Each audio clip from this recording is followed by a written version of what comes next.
دا ویل چې مسلمان رور را سره په یو صف کې ولاړ دی او ته د نه روره یو نیمه میاشته شوه خفه او شیطان دې رضا کړی دی او رحمان دې خفه کړی دی نو ته دا نه وې اورېږې چې دله غاړه غټۍ ورشم دا مونځ ستاسې عبس او چټکې ستا دا عبادات خدای تعالی ستا د سر نه بره نه اوچتوي نو دا راته تو ووایه ستا په ډکې اړو دا نه راځي چې زه اورېږه خدای تعالی به خیر کړي اورېږه چې رب را باندې رحم وکړي او د خپل ورور ته د دې مونځ نه بعد ورته رغاړه وځم چې د دې شیطان په دې سینه باندې خپې کېدم خدای تعالی مې دا عبادت قبول کړي نو ګوره دا مور او پلار ته د توبې ویستلو خبره نه ده دا رب لا یزال ته چې هغه ته دې یو ځل وي چې یا الله نه به کوم الله وایي ټیک ده نن نه پس به نه کوې یا الله تا سره مې وعده ده بیا به ګناه نه کوم یا الله هر هغه کار چې ته پرې ناراضه کېږې خدایه بیا به نه کوم که خیر خدای به خیر کړي خدای به خیر کړي ولا التحسان کیږي ته اړو دا ویل چې خدای به خیر کړي اورېږه چې اودس چاردام وکړم چې الله خیر کړي اړو چېرته دې ویلي نه دي اورېږه مؤمن مسلمان لګیا دی استاد محترم قرآن وایي تفسیر وایي ترجمه وایي احادیث مبارکه بیانېږي ته وایي چې آخرت ته تک دی اورېږه خدای خیر وکړي دا ویل چې مسلمان رور را سره په یو صف کې ولاړ دی او ته د نه روره یو نیمه میاشته شوه خفه او شیطان دې رضا کړی دی او رحمان دې خفه کړی دی نو ته دا نه وې اورېږه چې دله غاړه غټۍ ورشم دا مونځ ستاسې عبس او چټکې ستا دا عبادات خدای تعالی ستا د سر نه بره نه اوچتوي نو دا راته تو ووایه ستا په ډکې اړو دا نه راځي چې زه اورېږه خدای تعالی به خیر کړي اورېږه چې رب را باندې رحم وکړي او د خپل ورور ته د دې مونځ نه بعد ورته رغاړه وځم چې د دې شیطان په دې سینه باندې خپې کېدم خدای تعالی مې دا عبادت قبول کړي زمونږ پښتانه وروڼه بیګان په دې ګناه کې دومره ملوث دي قسم په خدای چې دونه په بل څه کې نه دي دی به شراب هم نه څکي دی به کباب هم نه دی به هېڅ قسمه ګناه نه به د دې یو ډېره غټه ګناه دا ده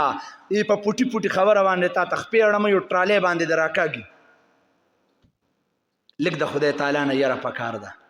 رمضان المبارک مونږ ته د دې خبرې وعده راکوي عندیه راکوي اظهار راته کوي ټنګ ټلې راله راکوي خبردار ته زما بنده ای بنده ته چې ما ته سجده لګې په 20 رکعاتو کې زما قرآن اورې استاد په تحقیقته به راکېږي 10 ورځې د رحمت مې راولېږلې 10 ورځې مې د مغفرت راولېږلې 10 ورځې مې د جهنم د اور نه د بچ کېدو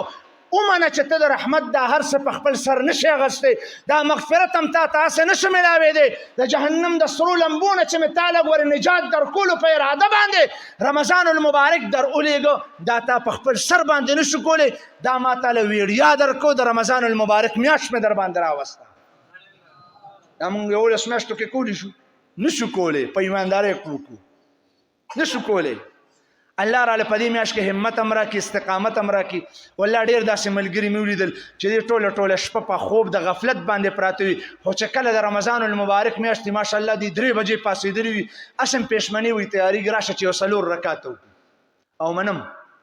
وغواړه ته که نه خیر دې پیسې هم ته وغواړه مال دولت هم ته وغواړه جینکۍ هم ته وغواړه رشتې ته وغواړه کاروبار ته وغواړه موټرسایکل ته موټر ته وغواړه هر څه ته وغواړه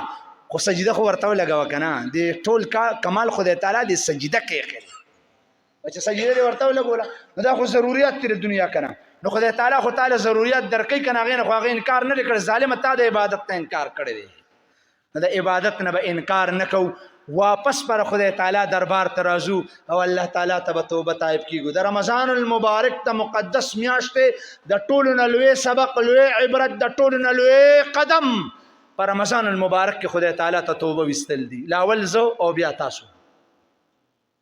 او ګوره ډېر ګناهګار یو ښه دا مه وایه چې زمونږ په لمن باندې مونځ کېږي نه چې نه داسې یو ګناه نشته چې هغه ما ورته روا نه ده ګڼلې نو په کومه خوله به او په کوم مخ باندې او د الله کرم ته وګوره د الله کرم دومره دی قسم په خدای چې یو ځل دې ورته یا الله بس بیا به نه کوم